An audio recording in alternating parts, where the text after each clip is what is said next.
ስለሰማሁህ እግዚአብሔር በመጀመሪያ ሰማይና ምድርን ፈጠረ የሚለውን የዘፍጥረት መጽሐፍ ምዕራፍ 1 ከቁጥር 1 ላይ ያለውን ቃል በግዕዝ ቋንቋ በለኝ። ግዕዝ ማለት ነው ማለት በግዕዝ ፈለገየ። እኔ ስለ ኢየሱስ ታወራለህ ስላለ ግዕዝ ላይ ነው። ኢየሱስን ስበክ እያልኩ ፈለገየ። እኔ የት ልሂድ ነው?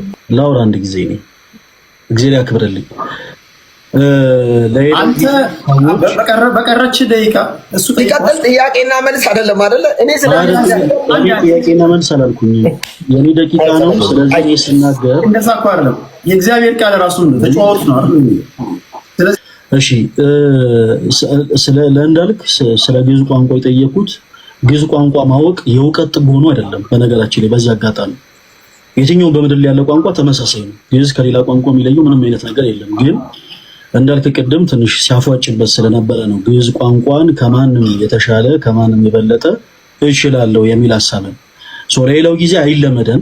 እንደዚህ አይነት ቦታ ላይ ስንገኝ በቻልነው አቅም የምናውቃትን ነገር ብቻ እንናገር። አንዳንድ ጊዜ ምንድነው የሚባለው ይሄ የማናውቀው ነገር መፈትፈት ዋጋ ያስከፍለናል። እና በጣም ቀላል የሆነ ጥያቄ ነበር የጠየኩት። በመጀመሪያ ጊዜ ሰማይና ምድር ፈጠረ የሚለውን ቃል በግዕዝ በል ነበር ያልኩት። በግዕዝ በቀዳሚ ገብረ እግዚአብሔር ሰማይ ወምድረ ነው። እና በጣም ሲምፕል ነው። ለዛ ነው ቀለል ያለውን ሐሳብ ያነሳውለት። ተወዳጅ ወንድማችን ለሌላው ጊዜ ማታውቃቸውን ነገሮች እንደምታውቅ አድርገህ አክት ባታደርግ። ለምሳሌ ፕሮቴስታንት የሆኑ ሰዎች የግዕዝ ቋንቋ ስለማይችሉ ግዕዝን ያውቃሉ በሚል ትንሽ ባናታለላቸው የምናውቀውን ነገር ብቻ እንደምናቆረ ብናወራ። ከዛ በመቀጠል ዛሬ ጸጋው በእምነት ኤፌሶን ምዕራፍ 2 ከቁጥር 8 ጀምሮ አንብብ። ጸጋው በምን በቁርባን ጸጋው በስግደት ኖ ኖ ኖ ኖ ጸጋው በመዝሙር ጸጋው በጾም ኔቨር ጸጋው በሆነ ነገር በመውጣት በመውረድ ጸጋው በምንድን ነው ያዳናችሁ? ጸጋው በእምነት አድኗችኋልና ይህም የእግዚአብሔር ስጦታ ነው እንጂ ከእናንተ አይደለም። የዳንከው በጣም ቆንጆ ስለሆንክ አይደለም። የእግዚአብሔር እኔ ሚዩት አደረገው ችግር የለም። እኔ ሰው ተጽዕኖ ፈጣሪ ስለሆንክ ተጽዕኖ ፈጣሪው ፈለገ ትክክለኛነቱን መረጋገጥ እንዳልክ የሆነ ነገር ሁሉ አንዴ ቆይ አሁን አንዴ አይ እሱ ተጽዕኖ ፈጣሪ ስለሆነ እንትን እንዳይልብኝ ነው ስለምወደው ስለማውቀው። አሁን እኔ በዓለም ያሉ ፖለቲከኞችን ሳወያይ አካሄድ ከተባለ ጸጥ ይላሉ። እናንተ ደግሞ እነሱ በዓለም ያሉ ፖለቲከኞች እንደዚህ ሰላማዊ ከሆኑ እናንተማ በስንት እጥፍ መሆን አለባችሁ እኮ። ሐሳቤን ልጨርስ።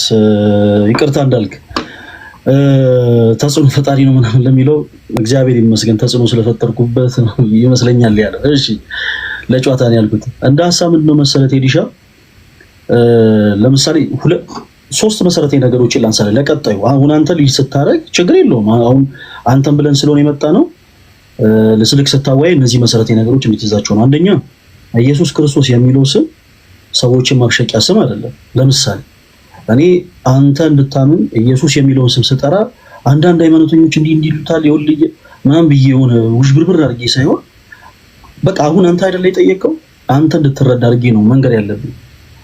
ኢየሱስ የሚለው ስም ሰዎችን የምናበሽቅበት ሳይሆን ስሙን ጠርተን ሰዎችን የምናድንበት ስም ስለሆነ። ሲቀጥል ደግሞ ለምሳሌ እንዳልክ እውነት ግዕዝ ያውቃል ወይ እንዳልክ ያንንም አሁን ሪፈር የሚያደርግልህን ነገር በአጠቃላይ አንተ ልታረጋግጥ የምትችለው ለእኛ እድል ሰጥተህን እኛ ስንጠይቀው ነው። ፕላስ ደግሞ ሌላኛው ሶስተኛው ሀሳብ ደግሞ አነሳው። ለምሳሌ እኔ አሁን የሆኑ ሀሳቦችን ስነግር የሆኑ ሰዎችን የግድ መተቸት ያለብኝ አይመስለኝም። ለምሳሌ ለግብዝነት የሆኑ አካላት እንጾማለን ይላሉ፣ እኛ ግን አንልም በሚል መንፈስ እኮ ሰዎች ግብዝ እየሆኑ ነው ማለት ነው። እዚህ አሁን ለምሳሌ እንዳልክ አይ እኛ ግብዞች አይደለንም እኛ እኮ እንደዚህ ዝም ብለን ተደብቀን ነው እንጾም ማለት ኢን ሴንስ ኦልሬዲ አሁን እየነገረን ነው እንደዛ እያደረገው እንደሆነ ይሄ ራሱ ግብዝነት ነው። ስለዚህ አንዳንድ አላስፈላጊ የሆኑ ቃላቶች ለጊዜው እንተዋቸውና እንደበሰለ ሰው በተሻለ መጠን ብናወራ። አይኖ እንዳልክ አዲስ አማኝ ነው፣ ከሱ በተሻለ መንገድ ፕሮቴስታንቲዝም የሚያብራሩ ሰዎች አሉ። በእርግጥ ግን ቢሆንም ከተገኘ ይቀር እነዚህን አካሄዶች አክሮ ቢሄድ እሱ ስለፈለገ ስላልፈለገ ሳይሆን ወደንም ጠላንም የተናገርነው ንግግር ላይ እንዳልክ እኛን ይጠይቀናል። ወደደም ጠላም እኛም እሱን ጠይቋለን። ካልሆነ ግን ጥያቄ ባይቀበልም እንደዝማታ እኛ ራሳችን ጠይቀን ማስረጃዎችን እያወጣን እናሳያለን። ስለዚህ እሱ የተናገራቸው ሀሳቦች ላይ ሪስፖንስ እንድንሰጥ እድል ትሰጠናለህ ማለት ነው። ለምን ግዕዝም ጭምር ሲሳሳት ስላየሁት ትምህርት ብቻ ሳይሆን ኮሜንት ላይ አንድ ሰው አስገባ ያላችሁ ነው ከእስልምና ወይም ደግሞ ለእንዳልክም ያላችሁ ነው። የመጡት በቤታቸው ነው። ሁሉ በራሳቸው ላይቭ ገብተው ነው አንድ ላይ ተሰበሰቡ እንጂ እኔ አይደለም ያስገባዋቸው። ስለዚህ ምናልባት አሁን ከዚህ በኋላ ብዙ መቆየት የምችል አይመስለኝም። ነገር ግን ተነጋግረን ምን ማድረግ እንዳለብን እንለያያለን። ጆይን ማድረግ የምትፈልጉ ካላችሁ በራሳችሁ ላይቭ ገብታችሁ ካልሆነ እዚህ ሪኩዌስት ልካችሁ ማስገባችሁ አይነት አይደለም፣ በገስት ስላልመጡ ማለት ነው። ኦኬ ለመጨረሻ ጊዜ አደራ የኤልያስ መሰረትን ቴዲ ሐዋሳ ቴሌግራም ላይ ገብታችሁ ላወራ የገባሁት ስለምንድን ነው? ስለማን ነው ቴዲ? ስለ ኢየሱስ። የኔ ፖይንት የተሰቀለውን መስበክ ነው። የተሰቀለውን ኢየሱስ ማውራት ነው። ፈለገዬ ትክክል ነው ሀሳብ ያነሳው። እንዳልክ ያነሳው ሀሳብ ላይ ጥያቄን ጠይቅ፣ እናውራ። ኢትስ ኖርማል፣ ትክክል ነው። እኔ የገባሁት ስለ ኢየሱስ ልሰብክ፣ እሱ ኢየሱስ ላይ ጥያቄ ሊያነሳ። ስለዚህ ኢየሱስ ላይ ጥያቄ ካለበት ትምህርት ላይ ነው ጥያቄ ላነሳ። እሺ የኔ ትምህርት ላይ እንጂ ለአንተ ነው የኔ ትምህርት የስተት ይሆናል። ፈለገዬ ይሄ ሚስ ሪፕሬዘንቲንግ ይባላል። እሺ ካጠፋው ይቀርባል። እንደዚህ ነው።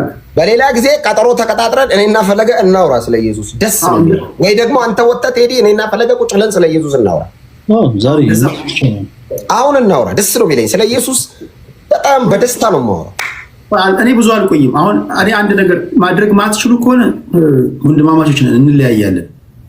እኔ የጠፋው በግ ነኝ። እናንተ የገባችሁን ወንጌል ላልገባው ሰው እንዴት ነው የምታስረዱት? ክርስቶስን እኛ በትምህርት ነው የምታገኙ ክርስቶስ። ከዛ በኋላ ክርስቶስን ደግሞ የምትኖረው ስራ ያጸድቃል። በራሱ ስራ ሊያጸድቅ አይችልም። በራሱ በክርስቶስ ውስጥ ያጸድቃል። አሁን ይቺ ነው ብቻ የምትለው እምነት ብቻ ሲባል አይሰራ ስንል ስራ ብቻ ተብሎ የስትሮማን ፋላሲ የሚባል ነገር አለ። እኛ ያላለውን ነገር እንዳለው ተደርጎ ይሆናል። በክርስቶስ ላይ አንድ ሰው ግንድ ከሆነ በኋላ ከዛ ፍሬ ማፍራት አለበት። ፍሬ ካላፈራ ይቆረጣል። ያ ግንድ ከክርስቶስ ነው መልካሙ ነገር ሁሉ የሚመነጨው። ያንን ተቀብሎ ግን መልካም ስራ የማያሳይ ከሆነ ይቆረጣል። መቼ ተቆረጠ የምንለው ሲሞት ነው። ባይዘው በአንዴ ልክ አንድ ሰው ሲዘሙት እንደዚህ ይቆረጣል የሚልም ትምህርት የለም። መጽሐፍም በምሳሌ ያስረዳል። አንድ የወይን ጠባቂ አለ። ቁረጠው ይለዋል መጥቶ የወይኑ ባለቤት ማለት ነው። ፍሬ አላፈራም አላየሁባትም፣ ቁረጣት ሲል 1 ዓመት ጠብቀኝ ልኮትኩታት ልንከባከባትና ፍሬ ታፈራ ይሆናል ይለዋል። እሺ የሚቀጥለው ዓመት እመጣለሁ፣ ግን እስከዛ ፍሬ ካላፈራች ምን ታደርጋታለህ? ትቆርጣታለህ ይለዋል። እግዚአብሔር ይታገሰናል ሁልጊዜ። በክርስቶስ ግንድነት ላይ የምንጣበቀው አምነን በሚስጥራት በኩል በጥምቀት እንጨመራለን። ልክስ ከተጨመረን በኋላ መልካም ስራ እንሰራለን። ያ መልካም ስራ ከየት መጣ? ከእግዚአብሔር የመጣ መልካም ስራ። ማን ኃይል ይሆነናል? ጌታ ኢየሱስ ክርስቶስ ኃይል ይሆነናል፣ ጉልበት ይሆነናል። ጸጋው ያግዘናል፣ ይረዳናል። ጸጋው በራሱ ግን ዝም ብሎ እንደዚህ እየሄደ ፍሬ አያፈራም። መጠንቀቅ ያለብን። ስለዚህ ጸጋው ኃይል ነው። ጸጋው የሚያሰራ ነው። ጸጋው መልካም የሚያደርግ ነው። ያንን መልካምነት ተቀብለን ምን እናደርጋለን? እናሳያለን፣ እንሰራለን። ያ ስራ ደግሞ ያጸድቃል። የመርገም ጨርቅ የሚሆነው ያ በክርስቶስ በሕግ ስራ እንጸድቃለን ካል እርሱ የመርገም ጨርቅ ነው። የያዕቆብ መልእክት ምዕራፍ 2 ከቁጥር 24 ላይ ግን ምንድን ነው የሚለው?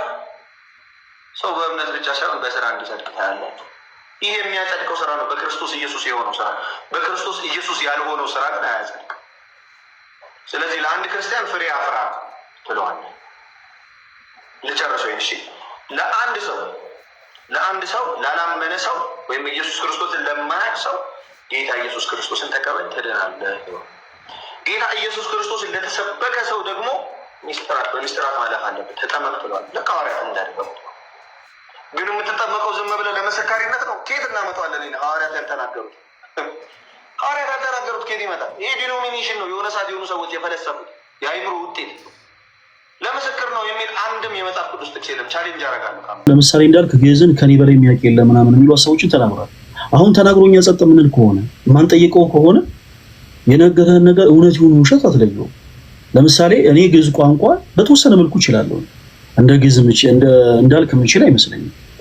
እና እንዳልክ እችላለሁ ብሎ ግን ሃይማኖትን የተረጎመበት መንገድ በጣም ስተስለው ራቢ ራሱ መስዋዕት ሆኖ ራሱ ደግሞ መስዋዕት ተቀባይ ሆኖ የሰው ልጅ ለዘላለም ከራሱ ጋር ከባሪ አባቱ ካብ ከባሪዎቱ ከመንፈስ ቅዱስ ጋር ስላስታረቀ አዎ በክርስቶስ ኢየሱስ ያመኑ ሰዎች ኦኬ ምንም አይነት ስራ መስራት ሳይጠበቅባቸው በማመን የመዳንን ህይወት ይጀምሩታል።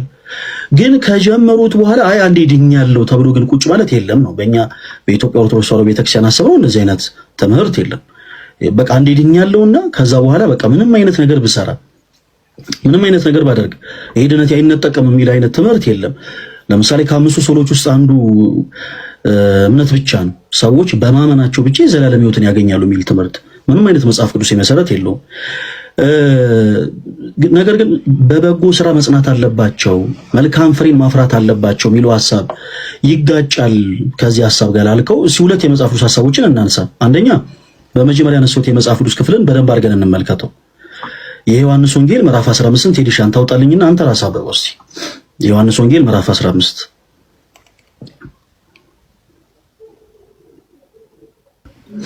ቁጥር ስንት?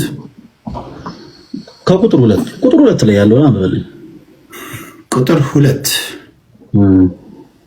ፍሬ የማያፈራውን በእኔ ያለውን ቅርንጫፍ ሁሉ ያስወግደዋል፣ ፍሬ የሚያፈራውን ሁሉ አብዝቶ እንዲያፈራ ያጠራዋል። በቃ ቁጥር 1ን ከተመለከትከው እጅ ላይ ያለው መጽሐፍ ቅዱስ ጌታችን ኢየሱስ ክርስቶስ እውነተኛ የወይን ግንድ እኔ ነኝ ይልና ይጀምራል። ቅድም እንዳልኩ ሰዎች በማመን እውነተኛ ከሆነ ከወይን ግንድ ጋር ቅርንጫፍ ሆኖ ይጣበቃሉ። እናም ጌታችን ኢየሱስ ከዛ በኋላ ምን አለ? ስለ ቅርንጫፎቹ ሲናገር በእኔ ያለውን which means በእርሱ ያመነ ማለት ነው። በክርስቶስ ኢየሱስ አምኖ መልካም ፍሬ የማያፈራ ካለ ምን ይላል? ቴዲሻ ሲያምበው በእኔ ያለውን መልካም ፍሬ የማያፈራው ምን ይላል? የማያፈራውን ሁሉ አብዝቶ እንዲያፈራ ያጠራዋል።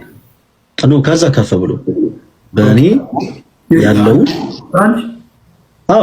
መልካም ፍሬ የማያፈራው በእኔ ላይ ያለውን ቅርንጫፍ ሁሉ ምን ይለዋል?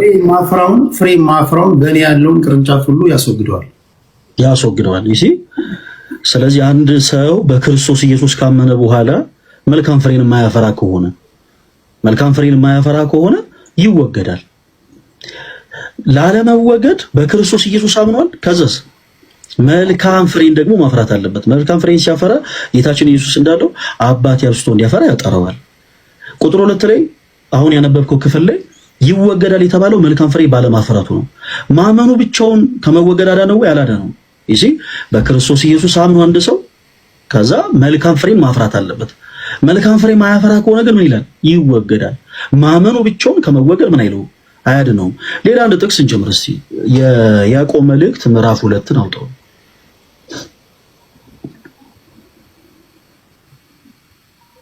ምዕራፍ 2 ቁጥር 14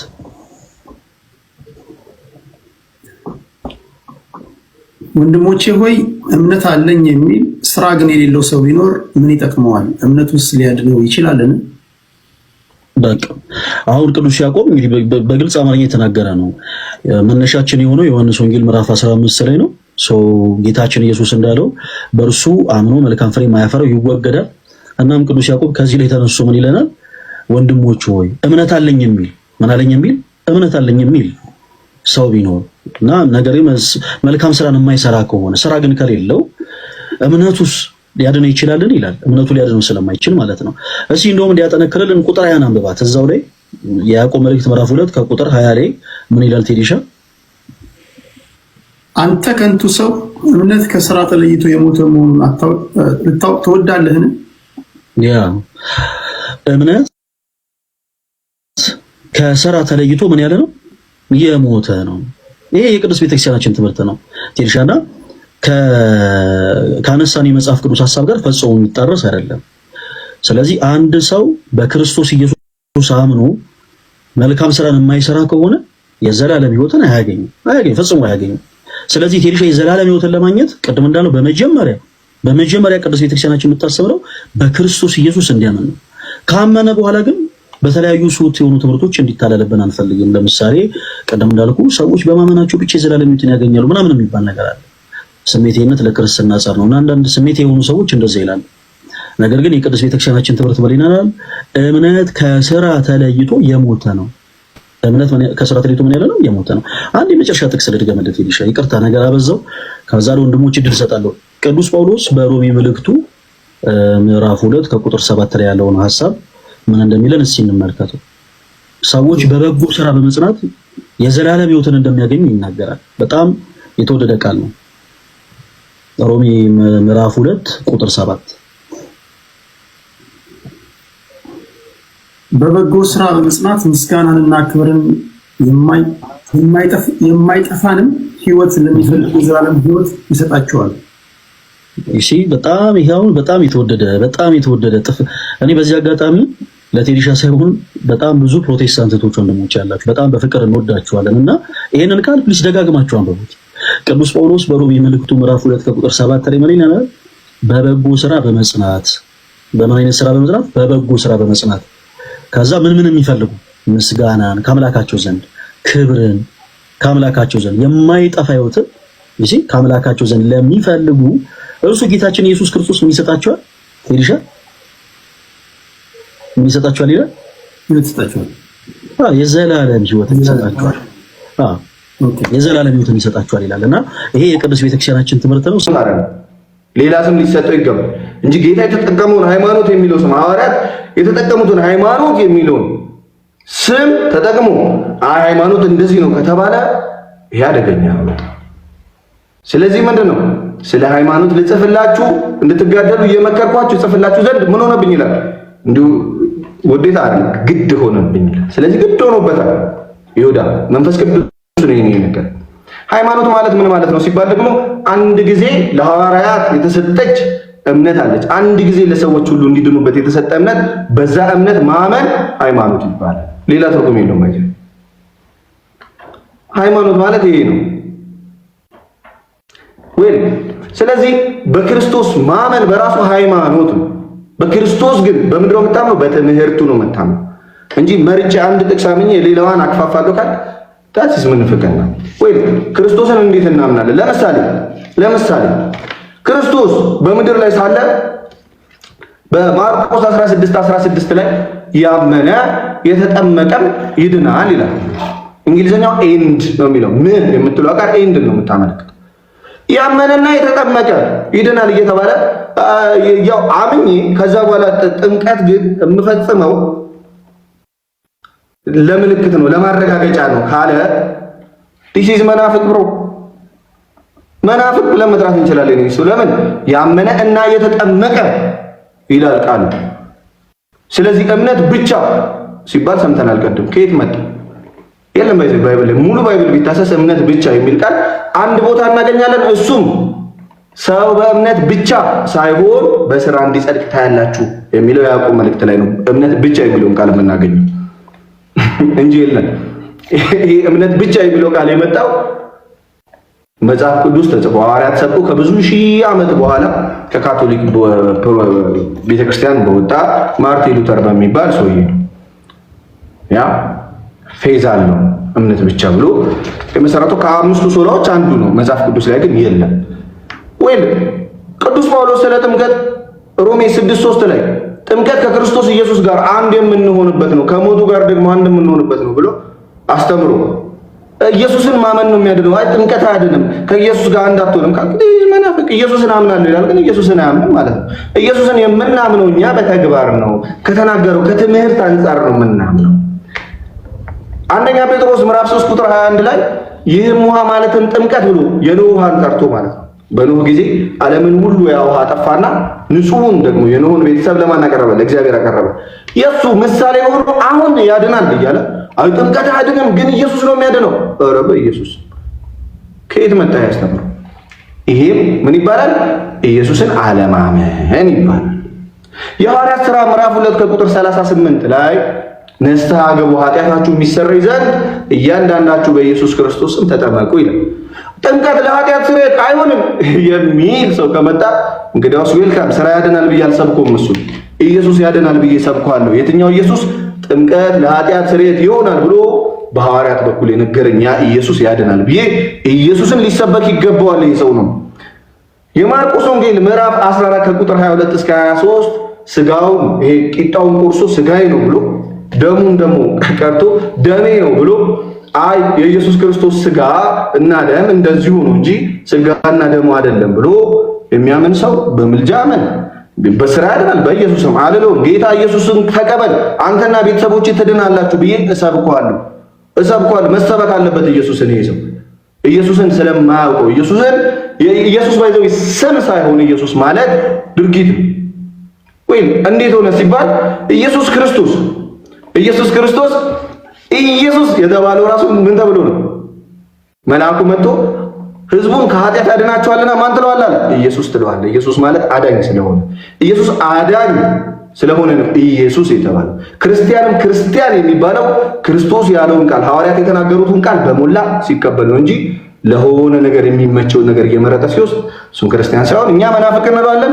ራሱን ግን ኦብቪየስሊ አሪዮስም ክርስቲያን ነኝ እያለ ነው ራሱን የሚጠራ ክርስቲያን እያለ ራሱን ይጠራል በዮሐንስ ወንጌል ምዕራፍ 6 ቁጥር 56 ላይ ስጋዬን የሚበላ ደሜንም የሚጠጣ የዘላለም ሕይወት አለው ብሎ አይ ስጋና ደሙ እኮ አይደለም ኢየሱስ ነው የሚያድነው እንጂ ስጋ መብላት ሕይወትን እንዴት ስጋ መብላት ደም መጠጣት እንዴት የዘላለም ሕይወት ያሰጣል አያሰጥም እሱ ካለን ይሄንንም ምን እለዋለሁ ጌታ ኢየሱስ ክርስቶስን ተቀበል አንተና ቤተሰቦችህ ትድናላችሁ ብዬ ወንጌልን መሰከርለታለሁ ስለዚህ ለነዚህ ሰዎች ሲጀመር ወንጌል ነው የሚያስፈልጋቸው ኢየሱስ ነው የሚያስፈልጋቸው እንጂ ስራ አይደለም ስራ ማለት ምን እንደሆነ አሁን አሳያለሁ ስራ ማለት ምን እንደሆነ ወይ አንድ ጥቅስ ልናገር ሁለቱም ከጠቀሱት ጥቅሶች የኤፌሶን 2 ላይ ልጀምርና ልጨርስ የመጨረሻ ሐሳብ ነው እንዳይራዘም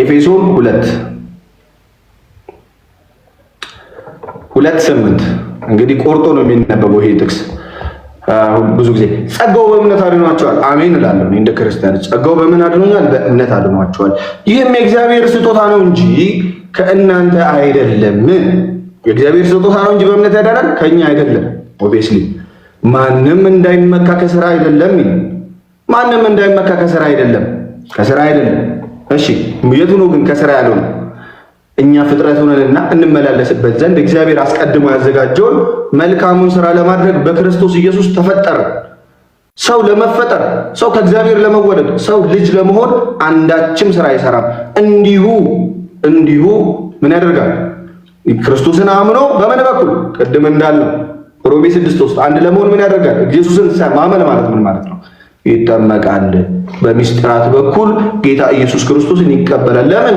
እኛ ጌታን ስንቀበል እንዲሁ አይደለም ምን ተቀበለናል በቃ እንደዛ አይደለም እንደ ክርስቲያን እንደ ሐዋርያት እንጂ የሆነ ሰዓት እንደመጡ ሰዎች አይደለም አሁን ችግሩ ምንድነው ወንጌልን እንደ ሐዋርያት መረዳት አለ እና እንደሆኑ ግሩፖች መረዳት አለ ስለዚህ ወንጌልን እንደሆኑ ግሩፖች ሳይሆን እንደ ሐዋርያት እኛ እንረዳለን ስለዚህ ለመፈጠር አንድ ሰው መስራት አይጠበቅበትም ሁለተኛው ያዕቆብ መልእክት ላይ አንድ የዳነ ሰው ግን በክርስቶስ ኢየሱስ የተፈጠረ ሰው አይ እምነት ብቻ ነው የሚያድነው ስራ አይደለም ካለኝ ምን እለዋለሁ መሰለህ ምን እለዋለሁ አንተ ከንቱ ሰው እለዋለሁ አንተ ከንቱ ሰው ያዕቆብ መልእክት ምዕራፍ 2 ቁጥር 20 እምነት ከሥራ ተለይቶ የሞተ መሆኑን ልታውቅ ትወዳለህን አባታችን አብርሃም ልጁ ይስሐቅን በመሠዊያው ላይ ባቀረበ ጊዜ በሥራ የጸደቀ አልነበረምን እምነት ከሥራው ጋር አብሮ ያደርግ እንደነበረ በሥራም እምነት እንደተፈጸመ ትመለከታለህን መጽሐፍ አብርሃም እግዚአብሔርን አመነ ጽድቅም ሆኖ ተቆጠረለት ያለው ተፈጸመ የእግዚአብሔርም ወዳጅ ተባለ ሰው በእምነት ብቻ ሳይሆን በሥራ እንዲጸድቅ ታያላችሁ ይላል ማንም የዳነን ሰው አሁን ለምሳሌ ወንድማችንን መጥቶ እንዴት ለዳን ቢለን አይ ሰው በእምነት ብቻ ሳይሆን በሥራ እንዲጸድቅ ታያለህ አልለውም እንዳልክ በፍጹም ልለው አልችልም ለምን ጌታ ኢየሱስ ክርስቶስን ተቀበል አንተና ቤተሰቦች ትድናላችሁ ይላል ለምን መላ ትምህርቱን መቀበል ስላለበት ጌታ ኢየሱስን መቀበል ማለት ትምህርቱን መቀበል ስላለበት ስለዚህ ድህነት ማለት የሚጀመር ሳይሆን የሚፈጸም ነው ትይዳይ ብዙ ጊዜ ሰው ድህነትን የሆነች እንትን አድርጎ ስለሚቆጥራት ነው ድህነት በምን ይጀምራል ክርስቶስን አምነህ በሚስጥራት በኩል ሚስጥራት ባይዘው ጥምቀት ለምሳሌ የሰው ስራ አይደለም ቅዱስ ቁርባን የሰው ስራ አይደለም ክርስቶስ በደሙ የሰጠን ነው አንደኛ ጴጥሮስ ምዕራፍ 3 ከቁጥር 1 ጀምሮ ስታነበው ይህም በክርስቶስ ትንሣኤ ነው ይላል ስለ ጥምቀት አዳኝነት ከተናገረው በኋላ ይህም በክርስቶስ ትንሣኤ በደሙ የተሰጠን ነው ፊልጵስዩስ 2:12 ላይ